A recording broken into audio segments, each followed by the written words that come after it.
Hello everybody and welcome back to a brand new video. We just hit 43,800 subscribers.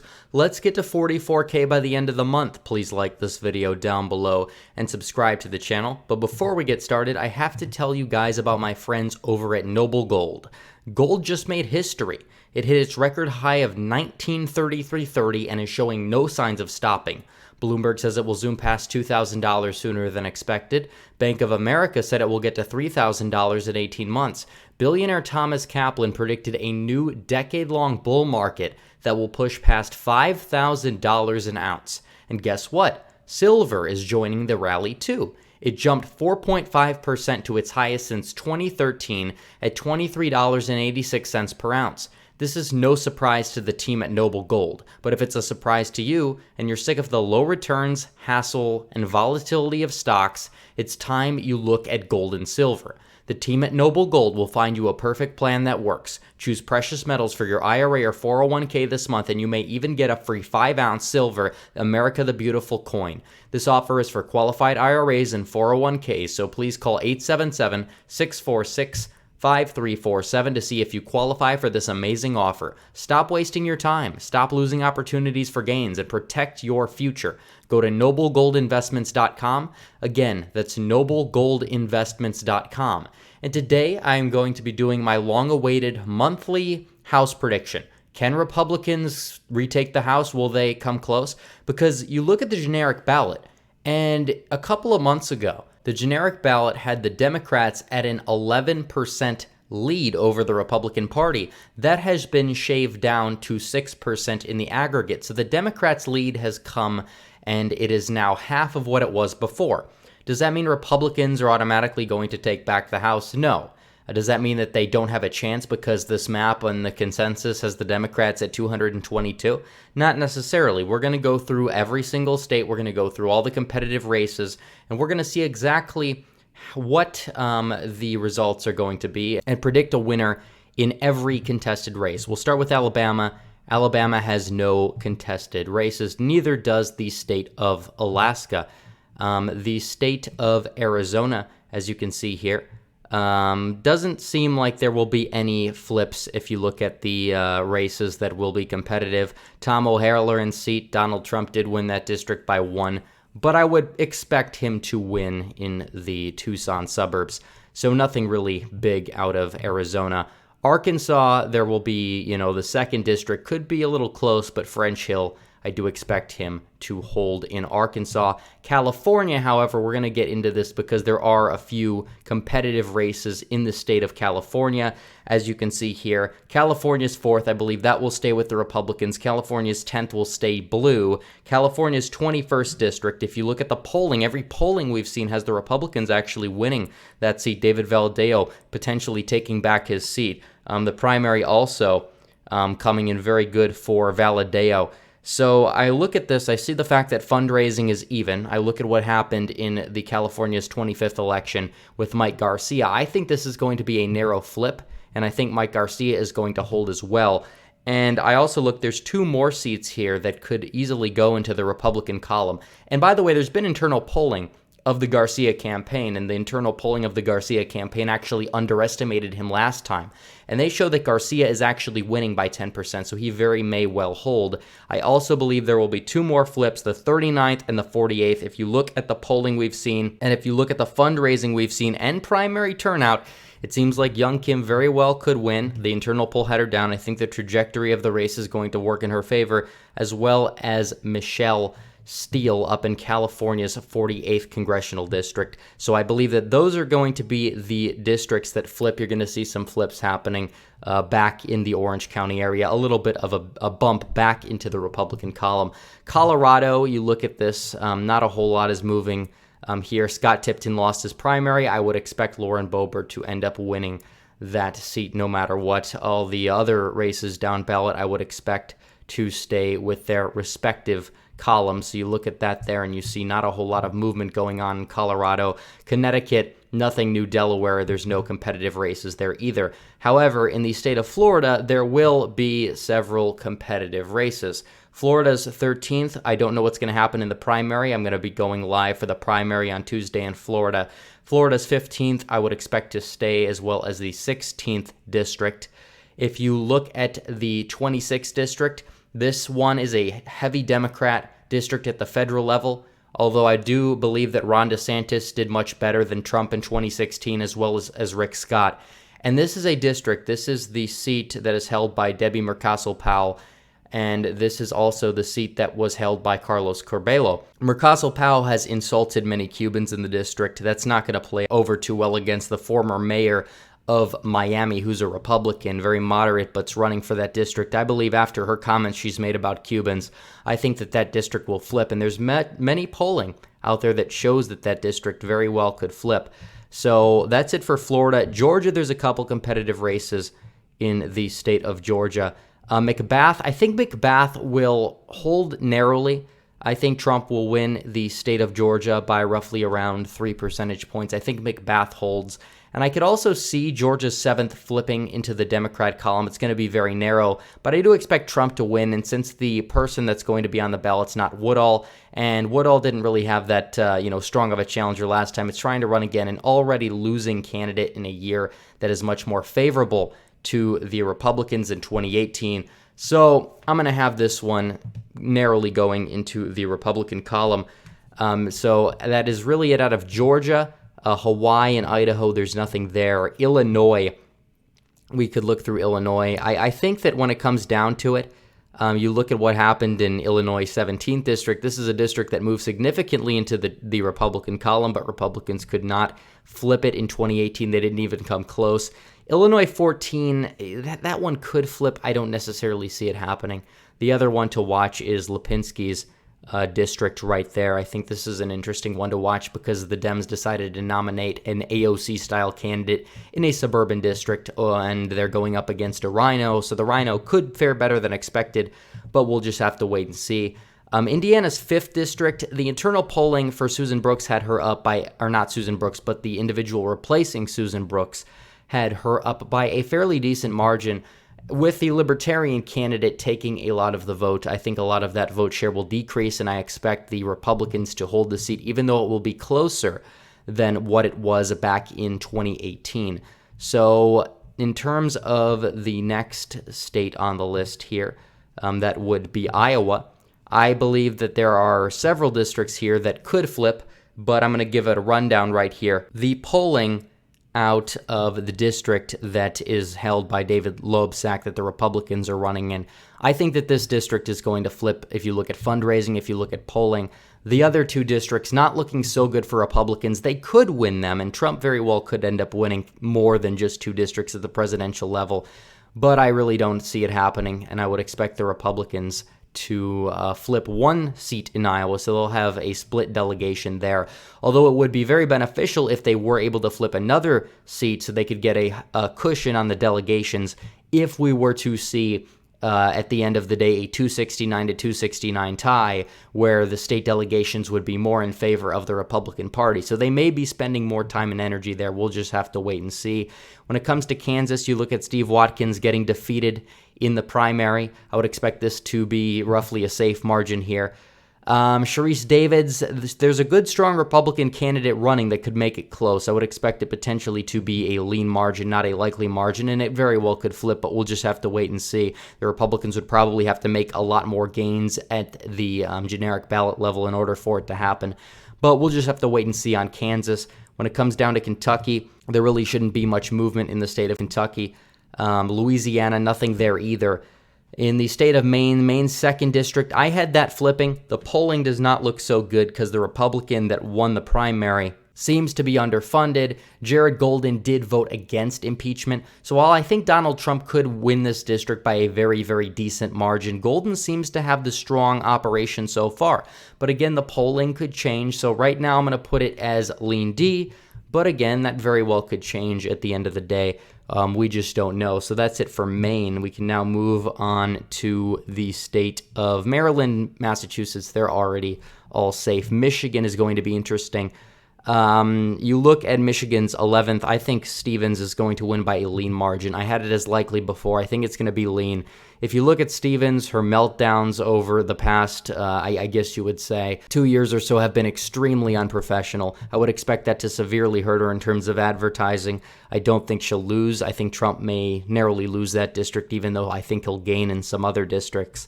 Elissa Slotkin, I think that one with Paul Young, I think the Republicans have a decent candidate there. I don't know if he'll be able to win. I hope he can. We'll just have to wait and see. I do expect Trump to win that district, though, in Michigan's 8th. So interesting stuff happening in Michigan. Now we go to Minnesota, where we're going to see our first Republican flip. Primary data turnout, not so good Republican statewide for the primary, but that was expected. Republicans typically don't turn out that much for primaries in the state of Minnesota. That being said, I think that we've seen the polling data, we've seen the fundraising data, and even though Collin Peterson voted against impeachment, I think that Collin Peterson is still going to be toast. I believe he will lose to Michelle Fishback come November. The other seats should hold for the current parties, and you will see the Republicans gain a seat there. So moving on, Mississippi, nothing there. Missouri, nothing really there. Montana, that should definitely be a lot. That should be likely, even though I don't really think the margins matter that much for the NMAP because it's such a mess. Same thing with Nebraska's second, where you have Kara Eastman. She's kind of on the Bernie side of things. I think that's one is going to stay with the Republicans. The Democrats tried in 2018. They couldn't flip it. I think Trump is going to hold it. The primary data turnout looked fairly good for Republicans in the district. So there's that. Nevada's 3rd and 4th districts there. I believe that these will hold for the Democrats. Republicans really aren't going to be able to make major gains in the state of Nevada this time around. In New Hampshire, I think that these districts are going to stay Democrat. Republicans don't have the strongest candidates. New Jersey, we could go through these. I think Tom Malinowski, you have a very strong Republican in the 7th district that's running. They're doing very well in terms of fundraising. The Republicans have the edge in New Jersey 7th. As well as New Jersey 2nd, I would expect Jeff Van Drew to do fairly well. He won the Republican primary without any problems, even though he was, switching parties. So from the looks of it, I think New Jersey, we're good for New Jersey. We'll do New Mexico. In New Mexico 2nd, the Republicans have led the polls. The fundraising is getting a little bit closer. Personally, I think that at the end of the day, I think that if you look at the Hispanic turnout nationwide and the polling that looks fairly good for Trump is going to be able to win this district by probably more than he won it by last time, as a lot of the Gary Johnson voters are coming home, and I think that Torres Small is probably going to be sent home. That was one of those fluke seats that took place in 2018 that flipped, just like Oklahoma's 5th, which we'll get to in a second. New York, as you can look at here, obviously Donald Trump said he's going to win New York. I don't believe that that's remotely true, but we could look at the seats here that will be contested. I believe New York's 2nd district will hold for the Republican Party. New York's 2nd district, if you look at the fundraising and polling that we've seen, it favors Republicans in New York's 2nd district, that district on Long Island. Max Rose in New York 11, he probably could hold. I think that, that Staten Island seat is going to be a Trump district for sure. Trump may even improve on it. But I think that Rose, although it will be close with Maliotakis, she knows how to fundraise. She did well in the mayoral election. I think that district will go blue. New York's 22nd district, I believe that this one will be a flip into the Republican column. Trump won it by nearly 16 points. Claudia Tenney's putting up more of a fight this time than she put up last time. So from the looks of it, Republicans will be able to get a flip in the state of New York. Now, in the state of North Carolina, as you can see here, it seems like they have everything, right on the map. If you look and you see the fact that the Democrats are going to gain 2 seats from redistricting, we knew about that. But other than that, I think North Carolina looks fine. North Dakota, as we know, that's obviously going to be safe red at the statewide level. Ohio, not a lot of movement there. Ohio's 1st district. I believe some Democrat polling showed this seat into the Republican column. Steve Chabot should probably hold his seat there in the Cincinnati suburbs. Oklahoma's 5th, as we know. I believe Kendra Horn, if you look at all the metrics we've seen, polling, fundraising, the fact that Trump won it by nearly 13, 14 points, that seat will probably be a flip into the Republican column. So they'll get a flip in the state of Oklahoma. Oregon, a lot of people are talking about the 4th District Republicans running a strong candidate. I just don't exactly see it happening. In terms of, we'll move now to Pennsylvania. A lot can happen in Pennsylvania. There's definitely going to be a lot of seats that are going to be contested for sure. You look at some of these districts and the ways that they could go. I think Fitzpatrick holds in the 1st District. You see Lisa Scheller is running, I believe, in the 7th District. That could be a competitive seat. Pennsylvania's 8th District, I don't believe the Republicans are putting up somebody that could really take on Cartwright. I would expect Cartwright to win, even though Trump won that district by nearly 10 points. Although it could get closer, so it definitely is something to watch. A lot of these seats could get closer.